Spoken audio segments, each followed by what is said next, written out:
There's two things that your home country, yes, your home country might be trying to do right now. I'm going to disclose the country names. I'm going to discuss what they're doing. One is put internal mechanism in place so that it becomes impossible, hard or almost next to impossible to even exit your home country system. And the second thing is a lot of these countries are attacking programs, attacking other countries so that they don't give you citizenship, they don't give you residencies, or they change their pricing model or their structure to align with what these home country governments, mostly Western countries, want, right? So they succumb to the pressure. Eventually, I think the idea for a lot of these options is that make these people as state assets. So they control high tax paying people are like cash cows, so they should not be able to escape, make it impossible.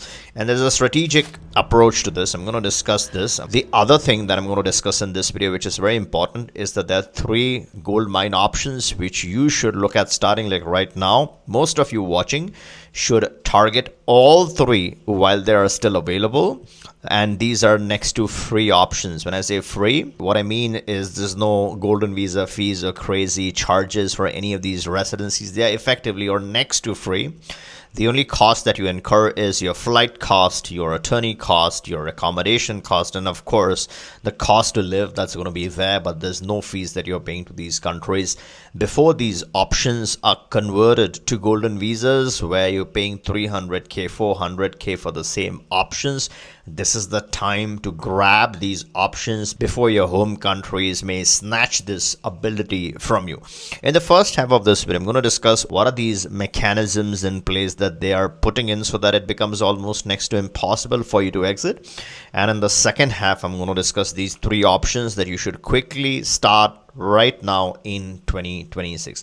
Let's discuss a few countries here. Number one on this list is, of course, everyone's favorite country. It's the US. Here you're talking about expatriation tax, passport revocation for unpaid tax debt, or child support errors. Now, child support is a controversial subject. It's up to you to determine if your passport should be cancelled for any of these reasons, right? So the reasons can keep increasing, new reasons can be added, but right now it is what it is. If you have not paid taxes to a certain level, certain threshold, then your passport can be cancelled. Is your citizenship cancelled? No. Can your passport be cancelled? Absolutely yes. Then what's the point? What does citizenship mean? Now, citizenship means different things to different people, but if you don't have access to a passport for things like this, of course, you got to be aware of, right? Second option is, again, a lot of people's favorite country. It's China. You have exit bans, often used for civil/criminal disputes. So if you have a civil dispute, it could lead to exit ban, business investigations, or diplomatic leverage. Capital controls in place. A lot of Chinese people are affected because of the capital controls.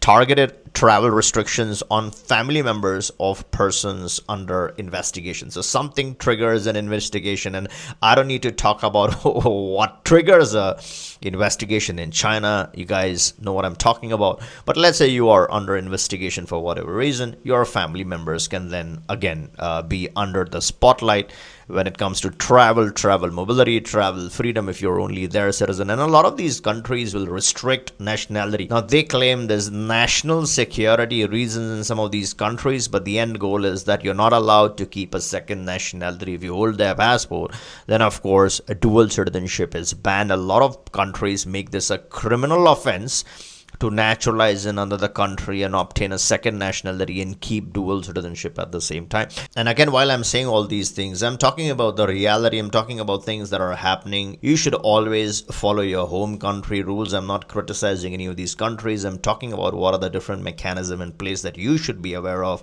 But if you belong to one of these home countries, you should follow the law. You should follow what they're saying. So that's a bit about China, and I don't have to keep going on. You get the point. There's Australia. There's exit tax in Australia when seizing tax residency, travel bans for individuals with outstanding child support debts. Again, comes to the point of child support.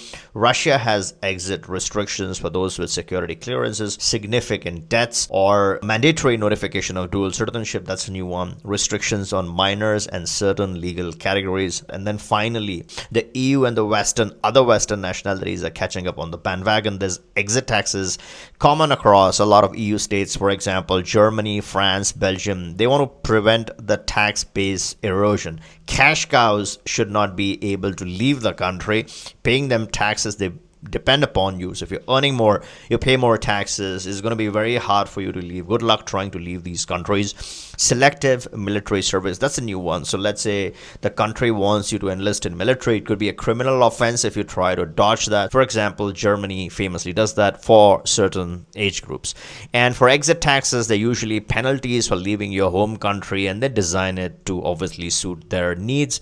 You, as I said, should always follow the home country rules and regulations that you are subject to, because you hold their asset, you hold their passport, they have control over you. You should always follow the law. So that's the first thing with this internal mechanism, or they're revamping. A lot of these countries are adding more things to the list where it becomes difficult for you to obviously exit if you don't follow that. In certain cases, a simple thing could lead to a criminal charge, and once you are a criminal, the charge is placed on you, then no other country would ever want to give you any residency or any citizenship. So indirectly, by putting mechanism in place, by making you a criminal, other countries are not going to, although that is not a crime in other countries, they're not going to give you any benefit because you're not able to get the police clearance from your home country. So this is the time when you don't have any police records. This is the time to take action and to gain a second, third, fourth, fifth option before it's too late. The second thing that they're doing is put extreme pressure on outside countries. So whether it's taxation or let's say it's the passport options, a lot of countries, there are 12 countries that have a CBI, a citizenship by investment program, where you're giving some donation to the country, you're doing monetary benefit to them. It's really helping the nation rebuild itself. They're giving you the nationality, they're giving you the freedom, they're giving you the citizenship, they're giving you the travel mobility. But these Western countries are now heavily targeting those countries that have a CBI program by revoking their visa-free access, by putting travel bans on their citizens, making life hell for some of these countries by putting restrictions and bans. So of course these countries are being pressured into submission, and in turn they're handing over their citizen data to these home countries and complying with whatever is put in front of them. And that's where you can't depend upon some of these temporary or bridge solutions. 2026 and 2027 is all about trying, and I think by 2027 a lot of these things are going to kick in and make life extremely hard. A lot of countries are going to close their programs, and therefore right now, if there's something that you can take action on, is these 3 countries which are next to free, which you should get started on. Before I deep dive in these countries, I had a quick favor. If you think that this channel adds any value to your life, helps you in making important decisions, then please check your subscription. If you're a new viewer or if you're an existing viewer, please check your subscription. If you haven't yet subscribed, then please turn that on. It really helps me get you breaking news and any changes on time. And I promise you, the moment there's any new program or any change, I'll notify you. Will be the first one to be notified. So please turn on that subscription. Now, what are these countries? The number 1 country on this list is Mexico. In Mexico, you have multiple options to gain residency. 50% of you watching qualify for the Mexican residency. Either you qualify for temporary residency or you qualify for permanent residency. And the easiest way to obtain this is through showing active salary, right? You're earning, you have a job, showing a salary of 4,800 USD, and you can qualify for the residency in Mexico. I made a separate video where I've shown the card process, how you can obtain the Mexican permanent residency card. I was able to personally obtain it in 30 minutes to 40 minutes, and I have a separate dedicated video about this whole process. If you've missed that all important coverage, then return and take a look at this video. I've talked about this process in a lot of detail. But once you show the 4,800, that's one of the ways of qualifying. The second way of qualifying is, let's say you don't have 4,800 in salary, but a lot of people have 78, 79K in their bank account. So if you have held this for a period of time, you do qualify for the residency in Mexico.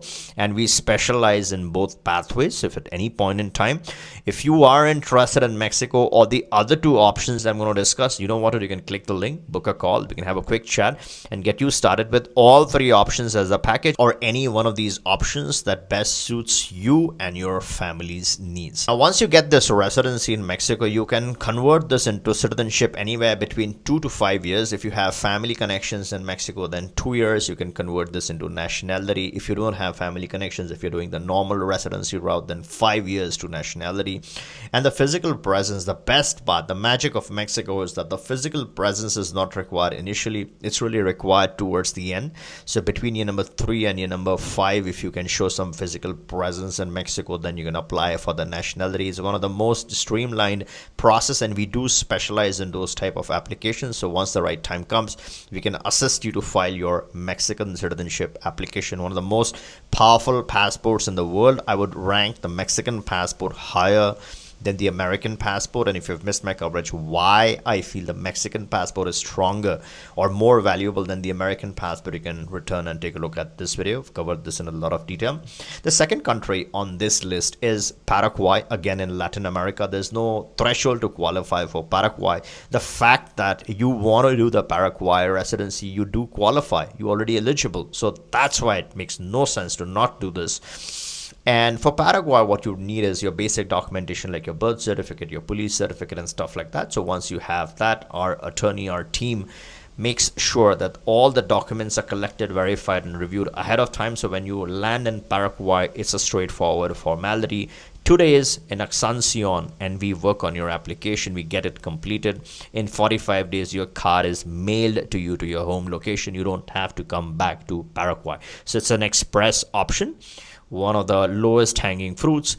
Makes no sense to not get this. Makes every sense to get it as soon as possible. The number 3 country on this list is Uruguay. This is my favorite option in 2026, an absolute must have for 2027 before this program closes. And I keep saying this time and again, it's only a matter of time that they might bump this up. They might make this into a golden visa. They might charge 300k, 500k. Then you would have lost this option for life unless you want to spend the 500k getting this option. Right now it's next to free. All you're looking at, as I said, is the attorney fees and the nominal immigration application fee. And in Uruguay, the qualifying criteria, you already qualify. Yes, you qualify for this option.